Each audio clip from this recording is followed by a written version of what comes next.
নমস্কাৰ আজি হৈছে 2026 চনৰ এপ্ৰিল মাহৰ 1 তাৰিখ আৰু আজিৰ পৰা 2026-2027 শিক্ষাবৰ্ষৰ নতুনকৈ আৰম্ভণি হ'ব। এই শিক্ষাবৰ্ষ আৰম্ভণি হোৱাৰ পাক মুহূৰ্তত সকলোলৈকে নতুন শিক্ষাবৰ্ষৰ বিশেষ শুভেচ্ছা জ্ঞাপন কৰিছোঁ আৰু শিক্ষা বিভাগৰ তৰফৰ পৰা প্ৰকাশ পোৱা পাঠ্যপুথি সম্পৰ্কীয় এখন বিশেষ নটিফিকেশ্যনৰ বিষয়ে জনাব বিচাৰিছোঁ। এই শিক্ষাবৰ্ষত কিছু কিতাপৰ সালসলনি কৰা হৈছে আৰু তাক লৈ এক বিশেষ নটিফিকেশ্যন প্ৰকাশ পাইছে। আহকচোন কি কিতাপ সলনি হৈছে আৰু কোনবিলাক কিতাপ আমি নতুনকৈ কিনিব লাগিব বা নতুনকৈ ব্যৱস্থা গ্ৰহণ কৰিব লাগিব সেই বিষয়ে আমি জানিবৰ কাৰণে চেষ্টা কৰোঁ। এইখন হৈছে অসম ৰাজ্যিক বিদ্যালয় শিক্ষা পৰিষদৰ তৰফৰ পৰা প্ৰকাশ পোৱা এখন বিশেষ notification.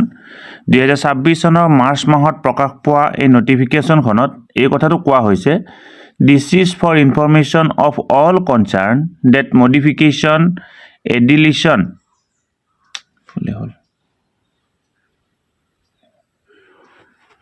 This is for information of all concerned that modification, edition have been done in the following mentioned textbook from in academic year 2026-2027. ইয়াতে কি কৈছে আপোনালোকে চাবৰ কাৰণে চেষ্টা কৰক। Mathematics class 9 তাত কিছু সালসলনি কৰা হৈছে। Mathematics class 10 তাত সালসলনি কৰা হৈছে। সংস্কৃত ইলেক্টিভ ক্লাছ 9 কমপ্লিটলি চেঞ্জ অৰ্থাৎ ক্লাছ 9ৰ সংস্কৃতখন সম্পূৰ্ণৰূপে সলনি কৰা হৈছে। কাৰ্বি MIL ক্লাছ 10 সালসলনি ঘটোৱা হৈছে। গাৰো MIL ক্লাছ 10 সালসলনি ঘটোৱা হৈছে। বিচিত্ৰময় Assam repeat reader class 9 and class 10 কিছু সালসলনি ঘটোৱা হৈছে। ছ'চিয়েল ছায়েন্স পাৰ্ট 3 ক্লাছ 9 তাৰ কিছু সালসলনি ঘটোৱা হৈছে। ছ'চিয়েল ছায়েন্স পাৰ্ট 3 ক্লাছ 10 তাৰ কিছু সালসলনি ঘটোৱা হৈছে। Dimasa elective class 9 newly introduce এইখন নতুনকৈ ইন্ট্ৰডিউচ কৰা হৈছে আৰু একেবাৰে শেষত 10 নম্বৰ এডভান্স মেথমেটিক্স ক্লাছ 9 তাৰো কিছু সালসলনি ঘটোৱা হৈছে।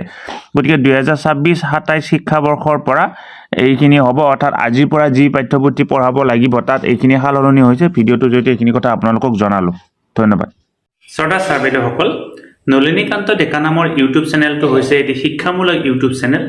এই চেনেলটোৰ জৰিয়তে আমি শিক্ষক ছাত্ৰ ছাত্ৰী অভিভাৱক আৰু বিদ্যালয়ৰ কাৰণে উপযোগী কিছু ভিডিঅ' প্ৰস্তুত কৰিবৰ কাৰণে চেষ্টা কৰোঁ। আপুনি যদি আজি পোনপ্ৰথমবাৰৰ কাৰণে এই চেনেলটো চাইছে অনুগ্ৰহ কৰি চেনেলটো ছাবস্ক্ৰাইব কৰিব আৰু অল নটিফিকেশ্যন প্ৰেছ কৰি থ'ব।